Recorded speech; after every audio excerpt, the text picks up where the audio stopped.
famous instrument that you always see on the covers of books, and you see people with the lopan. Where did it come from? And on the lopan you find engraved on the edge the 28 mansions, and that has been a special study of mine, so I'm going to talk about those. Where the lopan itself came from, which was an astronomical instrument called a shi, and what it was used for, and how it now applies to modern Feng Shui principles. So, some years ago, 1988, I was asked by a Hong Kong film company about the year of the snake, because that was the coming year, 1989. And having said, you know, if you're a snake person, you do this, and the sort of people that you meet, then they said, well, what actually is the 1989, the year of the snake, going to have in store for us? Well, I said, well, snakes live in the ground, and it's going to be an earth year. Now, when the snakes think there's going to be an earthquake, they come out of the ground. So there's the world, and there's the snake. What happens? It causes an earthquake. And then they said, well, have you any specific advice? And I said, well, if you live in California, in San Andreas, I said I would go and decide to sell my house and move somewhere else. So what happened that year in San Andreas? There was a terrible earthquake. And that prophecy sort of really set me on my feet. I'm very sorry for the people who lived in San Andreas, but I have to say thank you very much, because without that I wouldn't be standing here today. But that's not all. The same question was put to me some years later, when it was 1999, also an Earth year. And a big eclipse was going to happen in Europe, and for the first time for many, many years, in England as well. And on this map here, you will see the path traced by the eclipse as it went through the corner of England, right across Europe, and then out to Central Asia. And people said, well, what does this mean? And I said, well, where does the eclipse actually happen? Well, I have looked at the Chinese classics to see how people looked at eclipses in the ancient times, and looked at a map, a star map, to see where the eclipse was going to occur. That's where the eclipse was going to occur in the sky. And as you know, this is caused by when the sun and the moon get together. And it happened in the constellation called Niao, the bird star. And because the bird star used to represent the bridge between the first half of the year and the second half of the year, it was a symbol of bridges. And I said, well, my interpretation that this is going to mean the destruction of bridges. And shortly afterwards, there was a revolution or some political upheaval in Serbia, and the bridges across the Danube were bombed by NATO. And so I thought that was the prediction, but it wasn't, because shortly after the eclipse had happened, it got its maximum in Istanbul, which was the bridge between Europe and Asia, and that was destroyed partly by an earthquake as well. So there are the two earthquakes, forecast according to Chinese astrological principles. Different principles, but both leading to the same direction. So that's really my introduction to this talk, because I've been mentioning the lopan, and of special interest. Everybody thinks, oh, here's the lopan, this is the essence of Feng Shui. But what people tend not to bother about is the actual outside of the lopan. We'll talk about the inside of the lopan, but let's have the outside. This is a very famous picture, of course. It's a Qing dynasty book, but it's representing something which happened many years before. So there is the Feng Shui master looking at his lopan, and today you might see somebody using a lopan in this way to find the right place for a house, or the right place, in this case, for a tomb. And then we see this lopan here, an antique one. It's handmade, inscribed by hand, and on the outside you will see some Chinese signs. Let's have a closer look at this outer ring of the Chinese signs. Oh, what a second here. Oh, I need a new battery, right? How do we get on? Click here to change. Oh, okay. Oh, okay. Can we get these outside signs? There we are. Now, these outside signs here are members of the 28 mansions of ancient Chinese astronomy. There they are all marked up on the outside of the lopan. Those are 5 of the mansions of the dragon. Now the dragon has his horns and a neck, it has a heart, and it's got a tail. And what do we put underneath the dragon's tail? Well, if you live in the countryside, you have a horse. Whenever that horse or the cow does something on the ground, that's valuable stuff. You don't leave it there, you collect it up. And if the dragon happens to use the WC, then you go there because it's dropped gold coins on the ground. So that's why there is a basket underneath the dragon's tail.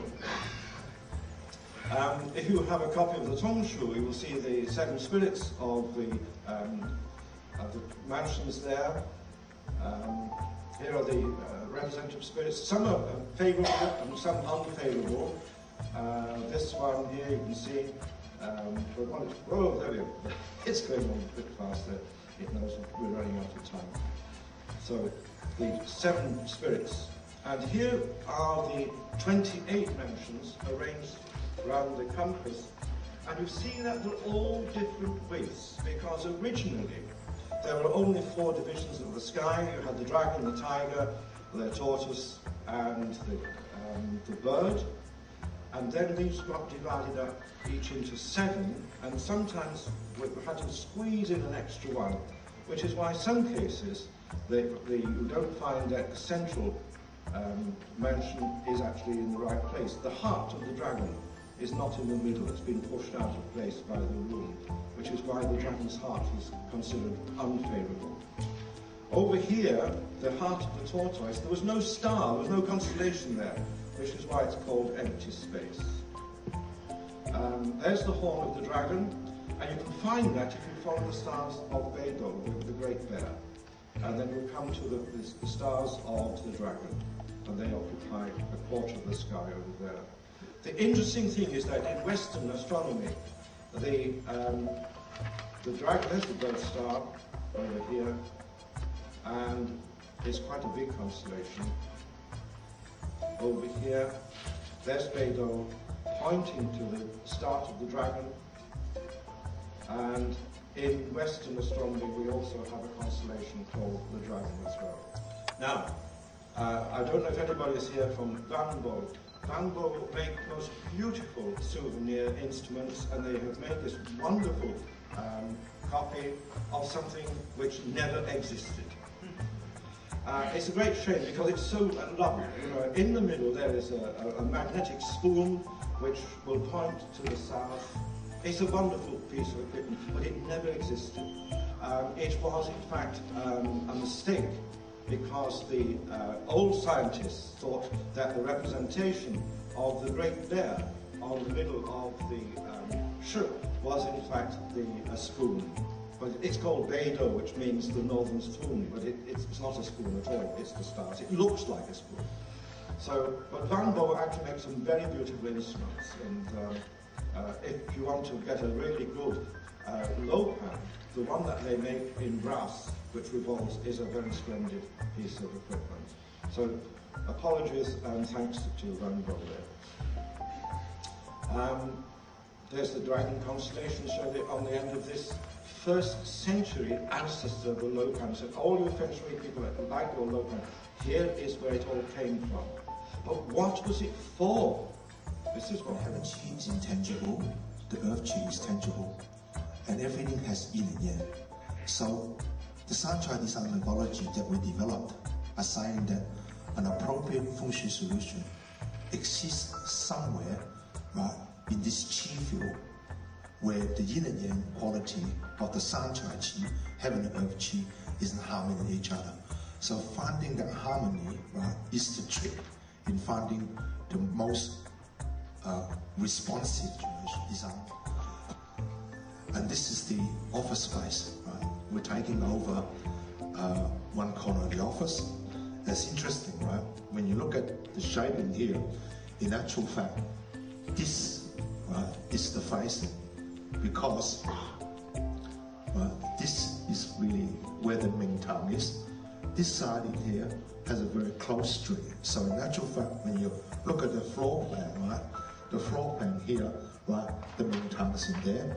There's another street along in here, right? So the facing orientation of the building is face S, right? And you can see this is our design proposal, okay? And then this is the entrance to the office, okay? We kept the fish tank because it's a very important procedure, right? And we did the layout, okay?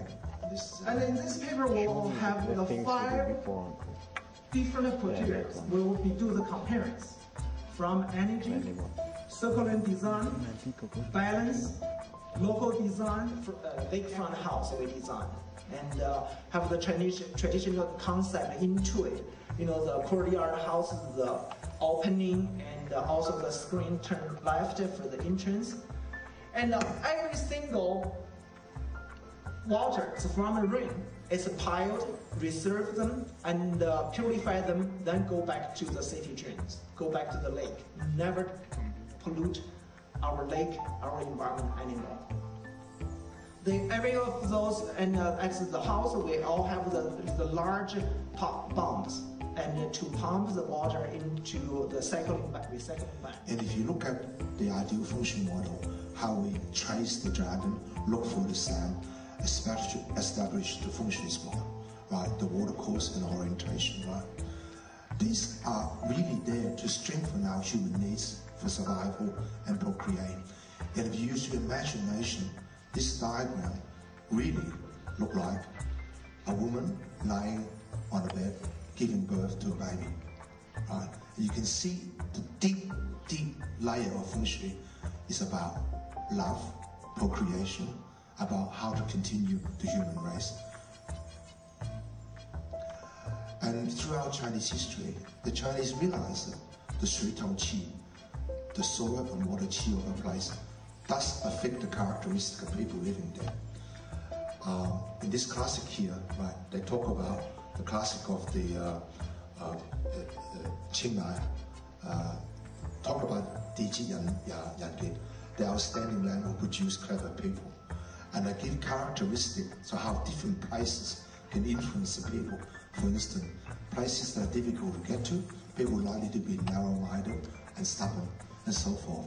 So the Shui-Tao Qi, right, affects us. And once you're born in a certain place, for instance, I was born in China, and it doesn't matter where I end up or where I travel to, right, there's a certain Shui-Tao Qi that I travel with me and that determine my characteristic. And the Chinese would always see himself as human being, standing on earth and under heaven. So it's affected by space and time in his action. To be in the right place at the right time, doing the right thing, is good Feng Shui. And this is expressed in the 3D Lo Shui diagram, on how we can see a human being stand on earth under heaven. So this idea to be having your foot